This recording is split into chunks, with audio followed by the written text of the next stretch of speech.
everybody, it's Pia and it's Sunday morning and I've just cleaned all my tanks and now it's time for me to play with some of my plants a little bit. So today I'm going to be working with this Vallisneria spiralis, and it has two little runners right here, and I'm going to be taking them and putting them back into the little pot. It's a little hard to see. Let me zoom in on it. And there's a little pot right there. Okay, see there's a little plastic cup that I made a pot out of. And I'm going to be turning and putting those back in there with a easy green root tab from Aquarium Co-op. So I just wanted to show you how I'm going to do it, and then I'm also going to be working with this crenum and show you what I'm going to be doing with that. So thanks for coming on and watching my video. Let me go ahead and pull this back so we can see what I'm doing, and I'll get my hands in that tank, which is always a whole lot of fun to me. So I'm going to gently move some of the gravel away because this has rooted itself here. Don't want to hurt it. Kind of push it up from underneath and get it out. I'm leaving it connected. I'm going to do the same with this one. Okay. And this is Coolie Loach's little house here. There he is. He's hiding. We got to put his hole back so he can stay under there and hide. Okay. And I'm just going to lift this up gently. There we go. Save as many roots as I can. That's just what I like to do. I put my certain plants, like this one in particular, in little cups, and then I push them down in the gravel and make a little hole for them, and that way I don't tear them up when I am cleaning the tank. So I'm going to come in here. I got a little one back here that's popping up that you can't probably see what I'm doing right now. Just going to lift that up a little bit so I can see it better. Then I'm just going to bring these around and get hold of it. There we go. And I'm going to just work them around in there, and then I'm going to get my tweezers and gently push them down into the gravel. But first I want to put in the root tab. So I grab it with my little tongs here, and I choke up on it. Instead of grabbing it at the end, I grab it closer down like you would a baseball bat. And I kind of choke up on it and try to work it down in that gravel there. There we go. We'll just kind of wiggle it down in. And so that part's done. Now we can go ahead and grab the base of these and try to work those roots in. There we go. Just get that. And that happens. This pops up and you work it down and it'll pop up and you work it down. Sometimes you just got to hit it just right. It takes a little bit of time. But you don't want to plant these too deep. Otherwise they will rot very, very quickly here at the base. And you just don't want that. Another way to do this easily is just grab a little bit of gravel in your fingertips and let it just fall down, and it'll grab the roots and just submerge them enough. And that way you're not hurting your plant. But the roots will go back down. They'll find their way. If not, just clip them off from the outside. And hopefully I'll get a few more runners out of this. This was one plant that when I brought it home, I just let it float on the top of the water, and it made two little babies immediately. So when I planted it in the cup, it already had two little babies. So now I'm just going to work this down into here like that. And just put a little bit of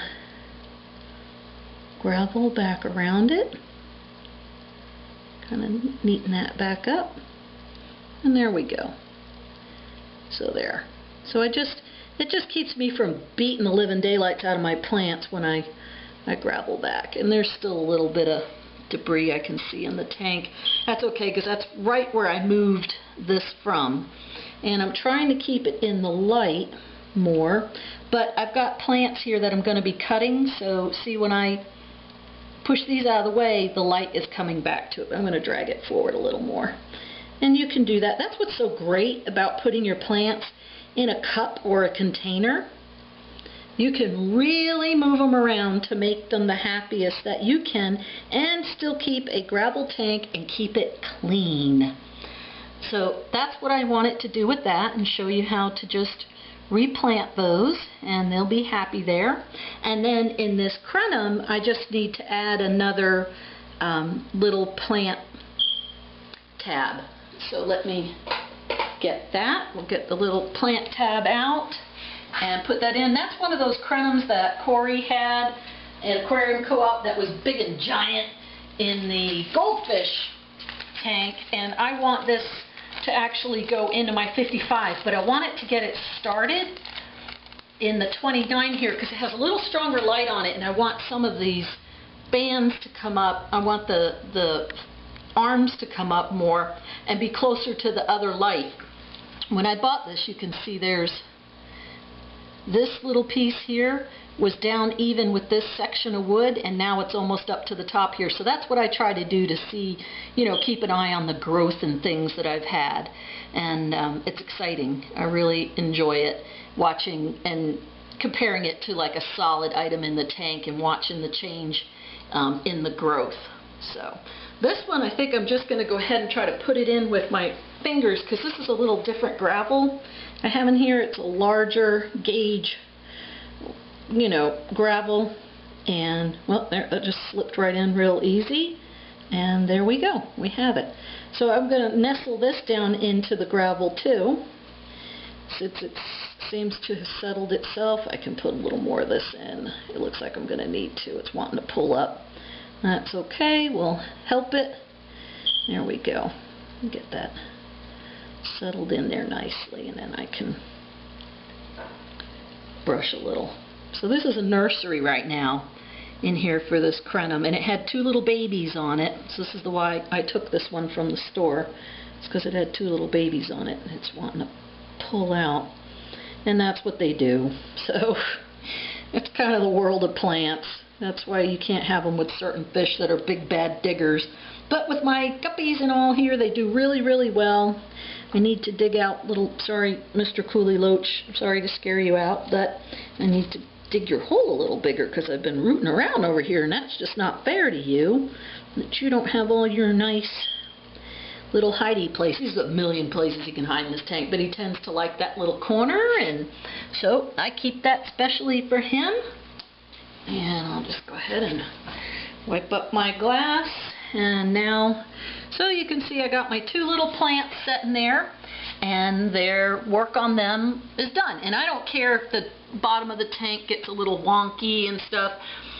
It just adds to character. You can do what you want with your gravel. You can make mountains and valleys with it. You can make little pathways, whatever you like. That's, you know, if you have an underground gravel filter, you have to keep about 2 inches even on it so that the draw from the pump head or from your uptake tubes just is consistent and pulls that through the 2 inches. Now, I don't have undergravel in here, so if I want, I can make an ice skating rink in the front here where it looks like it's ice by moving all the gravel out of the way. So that's just my little tip right now on replanting or adding a root tab to your plants, and then grabbing your runners and putting them into the little pots that I made. Those are just plastic cups, 16 ounce. I even have some right here that I've already cut the bottoms off of. They're 16 ounce cup right here that I've already cut the bottom off of this one to make those little planters there, and I've cut them to do something else with them too, but I just cut the bottoms off, and then I poke holes in them, and you can use a drill or just with scissors poke a little hole and cut a little triangle or a little square out, just because I still want some water flow through that base. So thanks for stopping by and watching this video on putting root tabs into your little potted plants, and also how to pick up any of your runners from your plants that'll run, like the Vallisneris will run, your Sag will run. So from your different runners and replacing them back into your potted plant. I really appreciate you watching and subscribing. Thank you so much, and may you have peace and harmony in your world.